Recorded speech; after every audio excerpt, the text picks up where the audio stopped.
Hello, welcome to Sakshi TV's Ask Your Doctor. Today's guest with us is a physician leader from California. He is very interested in innovation and technology. He also helps other organizations in providing affordable health care. He is also passionate about talking and wellness with other professionals, students and the other institutions. So without any further ado, let's welcome Dr. Ashwani Dhar. Hello doctor, I hope you're doing well. I'm doing great, thank you. It's an honor for us to have you with us. And tell us a little bit about yourself and what you do. Can you give us a brief introduction about yourself? Yeah, I'm Ashwani Dhar and I'm a physician by training and also many other things I would say. So I have been in the clinical field and then I moved to healthcare IT. I have a degree, a post-grad degree in medical informatics. So gone to the darker side, so to say, to health management and health information systems, and been in the corporate for almost a decade. And after that, I thought I have enough experience and moved to, I would say for the last couple of years, to startup world, in the healthcare startup world. I'm part of a leadership of a medical device company, which is kind of a pre-FDA wireless device. I don't want to give out the IP of the device. And I'm also an advisor for a few companies and also at the UCSF Health Hub, which matches kind of domain experts with people who are coming to the healthcare IT startup or they are in some other industry and are trying to come to the healthcare. And recently I have associated with a few people in India and started a company called Avenida. So that's kind of the journey till now. Yes, that is actually very interesting. Now, doctor, can you tell us how did it all start? Was there any event in your life that interested in you in doing what you're doing right now? So I think, I guess what I noticed that as young professionals, especially in India, you get through the colleges and get degrees and then you go to the real world and there are some skills which you don't have or which they are not taught in the schools, whether those are professional schools or regular colleges. And that is what is the differentiator part of people who are successful in those industries and real world and what you call as soft skills. So as I was kind of shifting or transitioning from clinical world to the corporate world, and these were transitions where you could see that there are some things which we are not taught in the, whether these are professional colleges or others. And that was my thing as I got trained in these soft skills in the corporate world. I thought I should, so to say, share this experience with professionals that, hey, when I was there, could somebody have taught me this or shared with me this? So that's the start of all of this. And also we are trying to look at opportunities between the academia and the industry, so to say, act as a catalyst. So I would say those are the two areas which kind of prompted me to come to this part. Yes. So tell us, how did mentoring start? I've researched a little about you and you're very helpful for other organizations and students also. So when did it all click and when did you decide that you'll help others too? So Avenida was basically a mission of one of PharmD doctors who had started helping these students in various colleges, thinking of, is there a opportunity to upskill them and fill that, I wouldn't say the gap, but give them some more tools to be successful. And when I got associated, and it was like I did a town hall, a virtual town hall, as you had this COVID, and I could see the thirst in, I mean, I don't know whether that's the right word, but people wanted to know more. And I said, okay, I'm here and I can help. And that was my kind of commitment that I'll come to India and share that in person. And here I am. I was in Gujarat a few days back where I spoke in 2 colleges. And in fact, we have something similar happening tomorrow. I'm going to be talking for 4 hours. And then we go to some other universities, Vignan University and some other colleges in Bangalore, Mysore and so on. So that's the intent. Yes.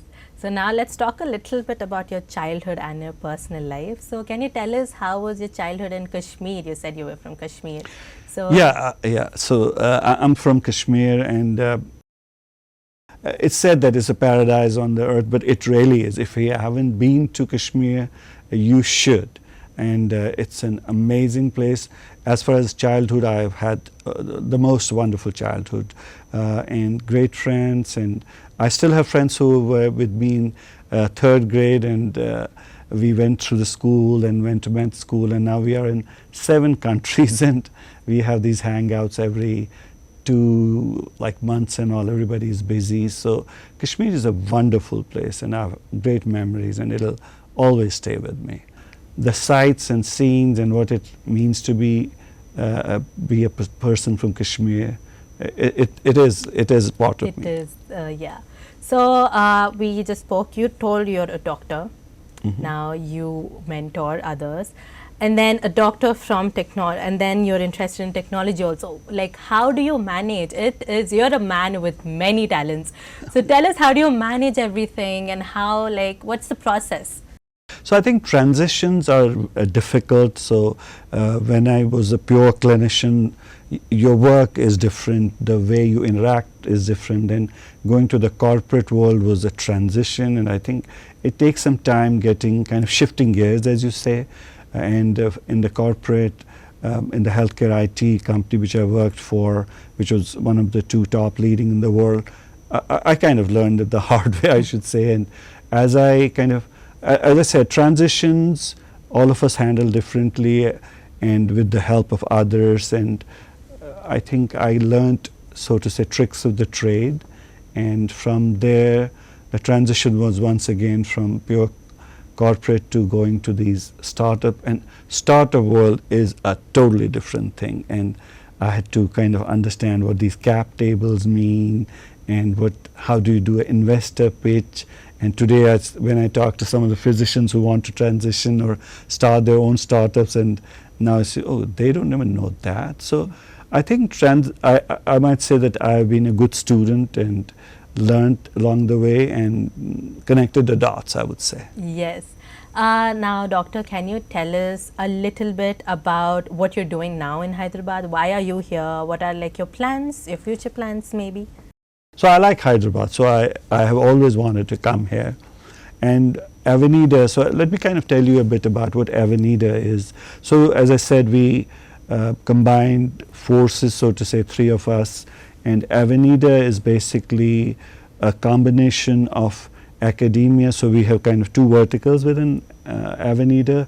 One we call as the Avenida Academy, where we are trying to go and work with the colleges and PharmD colleges or pharmacy colleges and provide some of those industry courses, pharmacovigilance and others, and help people to be better trained to go into the real world and get jobs.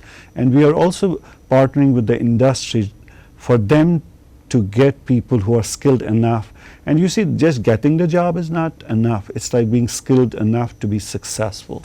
I always say that your degree is going to get you a job, but your skills and other soft skills will get you into the fast track and make you successful. So that is our Avenida Academy. Then we also have a vertical which is kind of more aspirational, which we call as the Avenida Practice. The intent is to have coaching or chronic disease management coaching, which is we are just selecting 3 conditions, hypertension, diabetes, and dyslipidemia, help the people to take care of themselves in a better way. The physician set the ball rolling, and we have these people who have pharmacy training, and they can help people in managing their medication and understanding that if something is happening, is that an effect of the medication or that is a side effect of the medication. So those are the 2 things we are trying to do, and we have just started, and in fact we have a few memorandum of understanding with some of the colleges. So that's kind of a long answer to your short question. Yes, that is actually very motivational that you're doing so many different works. So now, doctor, tell us, what does success mean to you? So that's a tough question to answer. I think success means different things at different times, but I think a general answer to success is that if you achieved what you set out to do, and you had a plan, and as they say, hope is no plan. So you have a goal, and I'm not talking about monetary goals. That could be a part of that. I mean, you want to have a life where you can afford to live a good life, or I would say also do things or afford to do things for people who you care for and you love. So I would say success for different people is different, but for me it's that have I been able to achieve what I wanted to, and also I think as I'm probably growing older or wiser, it's also kind of giving back to the community. So success is also that, it's not just me anymore. Yes. Now, doctor, can you tell us a fun fact about yourself? I mean, we're very interested. Maybe that is something that you didn't say to anyone. So this is something, if I were to say with like me not even having hair on my head and say that, and people, I don't want people who are watching fall off their chairs. So at one time, in some time, I won't say which year, I have modeled with Sushmita Sen. So, and she was not a Miss Universe or anything at that time. And in fact, when I went home after the photo shoot, I told at home that this, I had this kind of photo shoot with somebody, and she's going to be somebody big someday.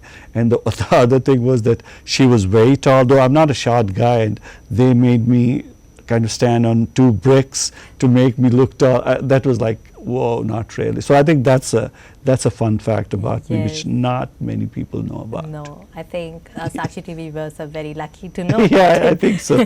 I don't know. I have never got in touch with Sushmita, or I don't know when she remembers, but it's a fond memory for me. Yes, I think it definitely is. Now, doctor, tell us about your hobbies and, you know, just a little bit about yourself, what you do when you're free. Of course, I'm sure you're hectic. I'm sure your work is like hectic. What do you do to like relieve yourself and stuff? I know I'm trying to do too many things and it takes time, but I like travel a lot. So we travel a lot as a family, and over the last 5 or 6 years, we have tried to go to Europe in the summers and Asia in the winters, because our children were available in the winters only. So I like travel a lot, and I think travel, I know it's a cliche thing, travel kind of opens your horizons, but it does. You get to know different cultures, and it makes you sensitive to what is different and people coming from different backgrounds, because otherwise you have a very monolithic understanding of life. The other thing, I used to read books a lot, but I think as your jobs take a lot of time, it's kind of stopped reading books. But over the last 2 years, I've started back. I don't have the patience to read books anymore, but I listen to them, like Audible and all. So I've listened to like many books, and I think the other thing I've recently started, because I've been asked, being leader of this company, to be on social media. I'm not a social media guy, and I'm on Insta now, and in fact my children tell me, Dad, watch out what you're clicking, and I'm still trying to figure out what is a post and what is a reel and what's a story. And believe it or not, I've done a few Insta lives as well, so you can say that.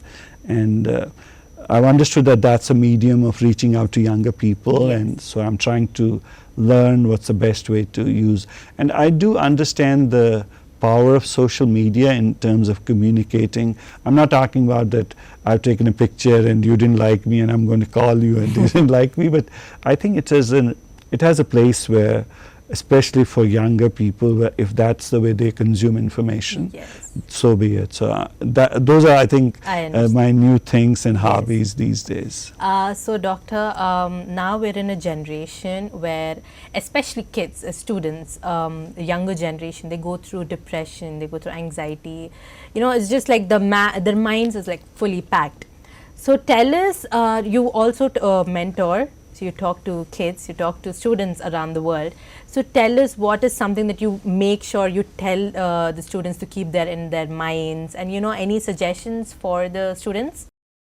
So I have always tried to not to like say things which are written in the books and try to connect with people, but some things are very, very important in life, and I think attitude is one of them.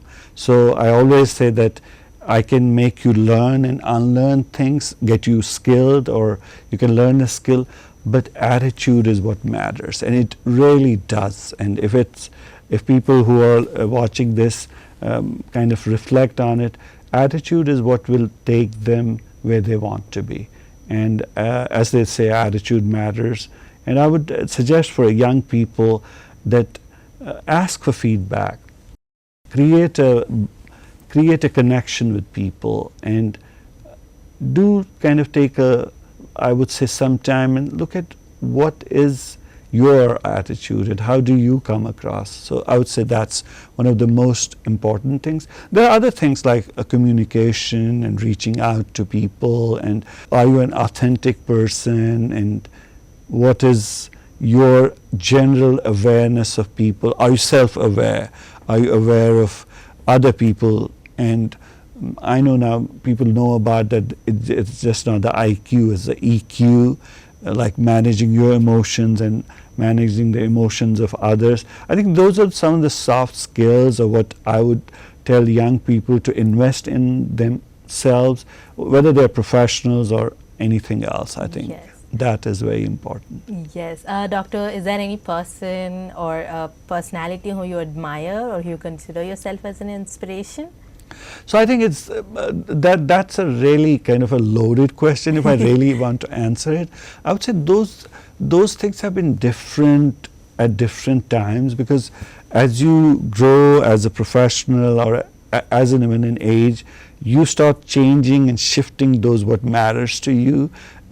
When you are a kid, you think that getting that is the ultimate thing, but as you kind of grow and professionally grow and as a human being, that changes. I would say that has been different at different times. Right now my role model is somebody who's doing something for the people and like walking the talk, and not somebody very big aspirationally, but there are people who have done a lot of work. I mean, our own leaders right now doing such tremendous work for such a large country, and I admire them for doing the work, selfless work. Yeah. Yes.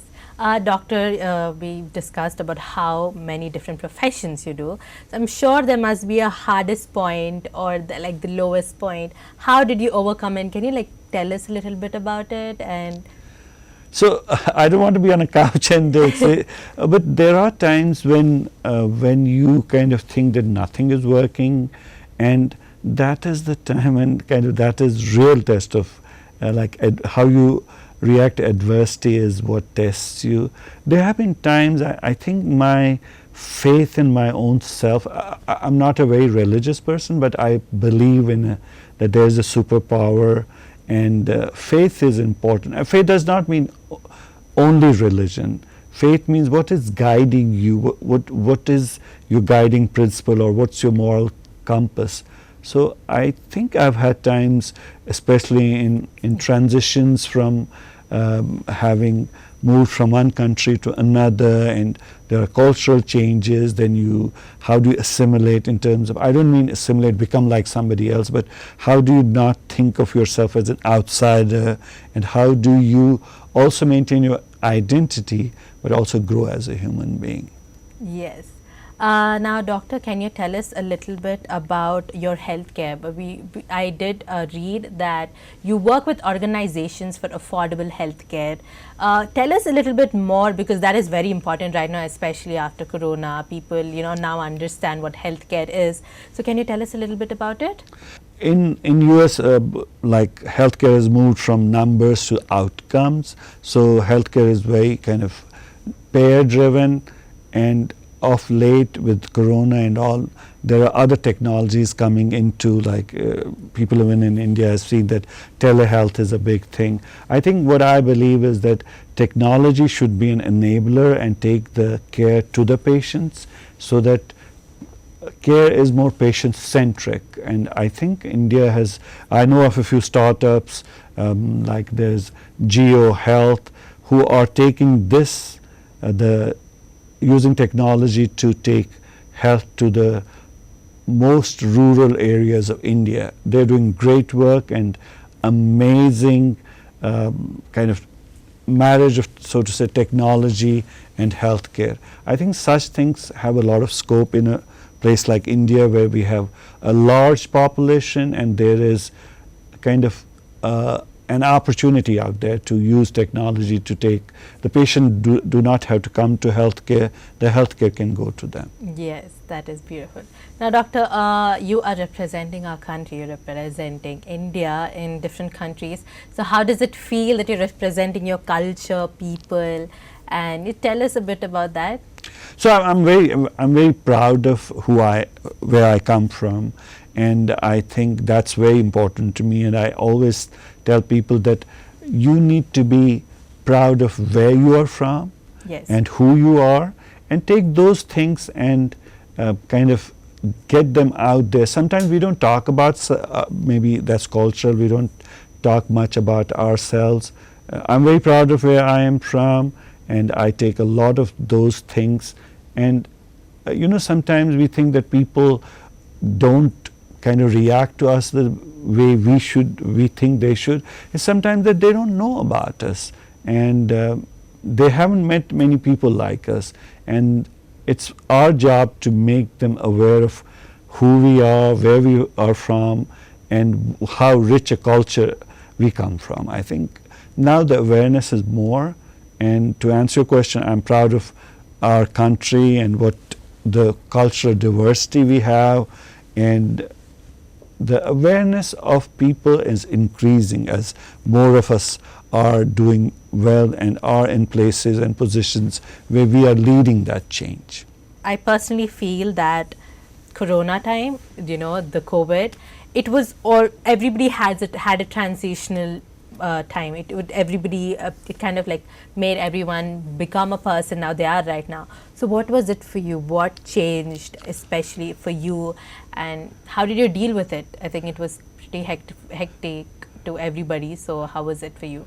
So I live in the Bay Area in California, so it's a very techy kind of a tech place, and most of the jobs are technology driven, even if they are not. So I would say we had two schools of thought. Some would say that there's a value to FaceTime, and there's value to collaboration and ideas. But I think people are getting used to the Zoom life, and it took some time for people to transition, as with every transition. And I still remember when we started doing like working from home and Zoom only, people were, I don't want to do it. And now the pendulum has swung the whole way to the next, because now people have found time to do other things which they would not, because you're home and you're not commuting 2 hours or 1 hour each way. And people have started doing things and taking care of things, or getting back to hobbies. Like I started reading again, and so did others do things. And a lot of people invested in themselves as far health, and started going to like walking a lot. I started walking as well.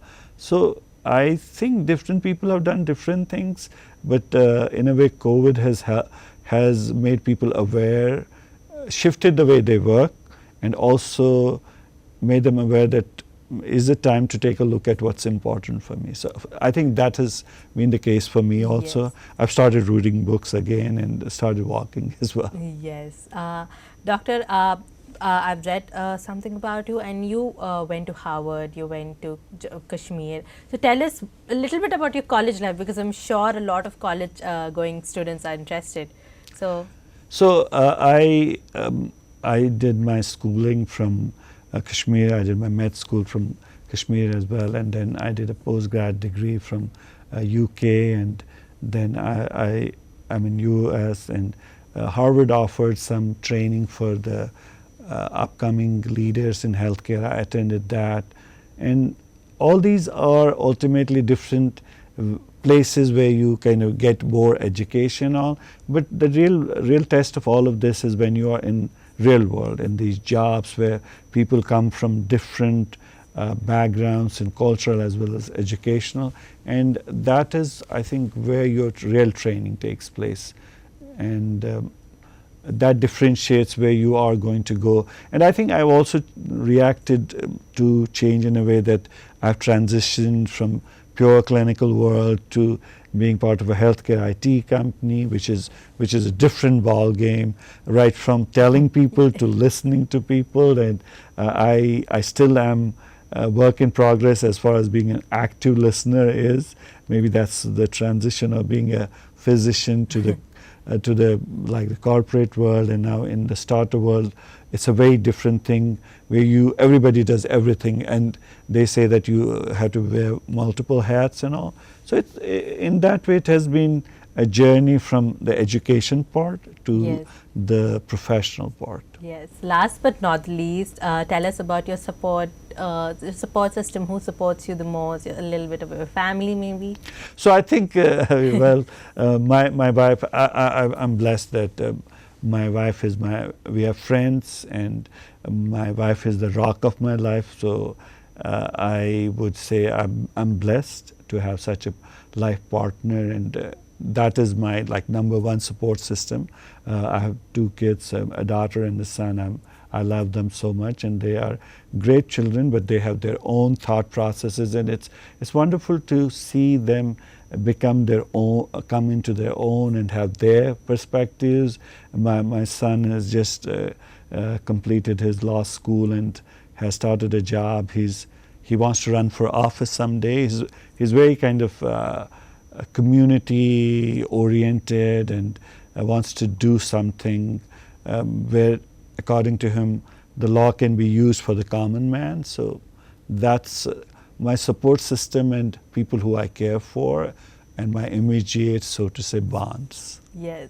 Now, finally, doctor, what is it that you want to convey to the viewers? Last final words, maybe, to the viewers. So I don't. I'm not an expert or anything, but I think all of us are on this freeway of life. I would say be fearless and be curious. That is my kind of, I don't say recommendation anymore, but I would say that kind of sit back and think about it. Be fearless and be curious. That's the word I would say. Yes, thank you so much, doctor. It was wonderful having you with us. I'm sure the viewers have enjoyed it too. So yes, thank you so much for the viewers for tuning in. You're watching Sakshi TV with me, Shivani Raj.